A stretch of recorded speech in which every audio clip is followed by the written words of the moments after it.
what I find when I'm working with people on like discovering like how to structure out their book is they're like writing the book for themselves and they're not really writing the book from next steps. So here on my slide, it's like writing your book and actually, you know, having it come to fruition, but to bestseller, but then to next steps. And if you write the book knowing what your next steps are, then your book is going to be 1,000,000 times better. You're going to be more successful with your book, and you're going to feel better about your book because when it's out, it's going to serve all the purposes that you have intended. So one of the things that I do for my authors in that first vision call is to just break down for them like how to structure out their book and find out what is the deeper vision for their book. Who is your book going to impact? You know, who is the avatar, but also how many people do you want to impact? What are the next steps of the book? Because once your book is out, the book's done. So you have to write the book in a way that is really going to cater to those next steps. So next steps for people like Michael and likely you, possibly you when you figure out fiction, nonfiction. Karen, obviously. Donna is speaking. So you want to make your book there's like different parts of your book that is basically your speech. So your speech is your book and your book is your speech. So if you write the book in a way that you can deliver the content of your book in a speech, then when you send that book off to a meeting planner, they're going to see your book. They're not going to read your book, by the way. Meeting planners won't read your book.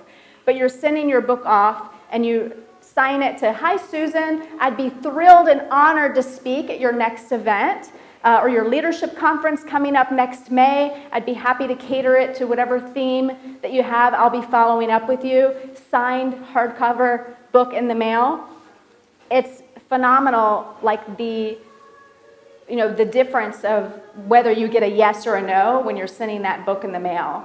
Now, they may not read your book, but the fact that you've written your book in a way that basically that's your speech, you're going to have so much content in that book. So when they say, "Oh, our theme is, leadership," then if you are in the field of coaching or personal development, then you want to put a chapter about leadership, at least one chapter in your book about leadership, so that you're able to say, "Oh, by the way," and put a little sticky note, "I have a chapter on that, feel free to take a look." I mean, they have to get the right person in front of that crowd of people. And sometimes it's a board of people that's deciding, and sometimes it's sweet little Susan who's been with the company for 25 years. So to send them a book in the mail and to say, "Look, I'd like to cater to the theme of your event," and then you follow up, and follow up. Obviously, the fortune's in the follow-up. So when you're writing your book in a way that you have those next steps in mind, and for that track of revenue would be speaking, then more likely you're going to get more yeses. So, by the way, there are a lot of different book publishing companies, and I investigated a lot of them when I was looking for a book publishing company. I found, first of all, their price point was way up here, most all of them, and the ones that were more in my price range didn't really offer much one-on-one coaching. It's like, here's your program, and here's the community, Facebook maybe, figure it out. So I will tell you that my program is a lower price point, but I offer a lot more one-on-one. You're thinking, how long does my book need to be to have the clunkability factor? And I always encourage my authors to write a 200 to 300 page book, because in the editing process, it's probably going to be reduced. So if you're going for 200 pages and it ends up being 175, that's okay. But when you look at the big names like Tony Robbins, Dean Gracioso, I mean, they're all thick books. And to be able to deliver that to people, and with someone who's coaching and speaking, like you're gifting that book to people, it just helps you stand out. And when you're working with, professional book cover designers and interior layout people, I mean, you can see the caliber of the books coming out of this program. It just helps you stand out. And I do know of a program that discourages people from actually sharing their story in their book. I would say that you're really doing your audience and the people that you want to impact a disservice if you're not sharing your story. So what I work with on people is how to weave your story into a leadership book, into a book about unleashing your psychic, into whatever parenting book. Weave your story into the book and tell your story in a way that is relatable to people, because people want to know who you are. Oh, and speaking it. And then speaking it. Yes. How did you use that? Have you found that to work for people? I have an author now in the UK who's paralyzed from the waist down. He's got an amazing story. And he has a little bit of function with his hand, but he has to speak his entire book. His book's almost done. It's called Choosing Nothing, Stephen Webb. You can find him on Facebook. He's got 40,000 followers on Facebook. He's speaking his book into his iPad, and then he's paying to get it transcribed, and then we send that off to the editor, after he edits it. So absolutely, and people who have podcasts or people who like to really get a lot of ideas when they go for a walk. I have one, Kimberly Gator. I'm like, go on your walks. Go on your hike, and talk your book, because that's imagine you're on stage, impacting lives. Like, speak to those people, but speak into your phone. There's an app called Rev Recorder that I used with my own book, and in the beginning stages, and then I found that I could actually be more structured at a computer. That's me personally, but I encourage people to write the book in whatever way it flows best for you. So if it's like, hey, let's do a podcast and then transcribe all those topics into chapters, boom, go for it. If it's hey, I just want to go for a hike and or structure out my book and then talk it in, then however you want to do it. The final product you'd want to have in a Word document that would go to my editor. And in my program, since it's a self-publishing program, you're able to accept or deny every change in the editing process. And then once you've totally accepted or denied every change, then it goes to my professional interior layout team. And then it goes, you can get your book design done early on if you like, and do pre-sales on your website if you like. Like, there's so many different puzzle pieces that come together after you're done with the writing phase. So I mentioned that my program is a self-publishing program, but I also have a relationship with a New York publisher. So the way that works is this specific publisher in New York takes 0 rights of your book. You still have 100% of the rights of your book. So what you do have at the end of the day is a book with a New York published logo. So for people like you, Michael, or anyone who's looking to send your book off to a meeting planner, as far as they're concerned, you're a New York published author. So that just helps you stand out too, because some people are getting their books out and it's published by Amazon. It may not be the best quality, and it just sets this program above the rest, because anyone would look at it and say, oh, you're a New York published author. And you are. Your publisher is Aviva Publishing in New York, yet you are self-published, meaning you get to have you get to say yay or nay on every last decision of the book.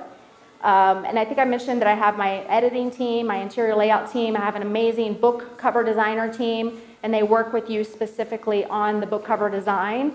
So these are some of the books. I don't know if you want to pass these around, Chris. I'd love for you to pass around, all of them. Go ahead and pass. But mine is a demo, so don't pass that. Being unapologetic. Aaron may be interested in the fiction. So all of these came out of this program, so you could get an idea of the quality of the printing as well. So I work with a professional printer. So when these books go around, you can take a look. Notice that the hardcovers are through the professional printer.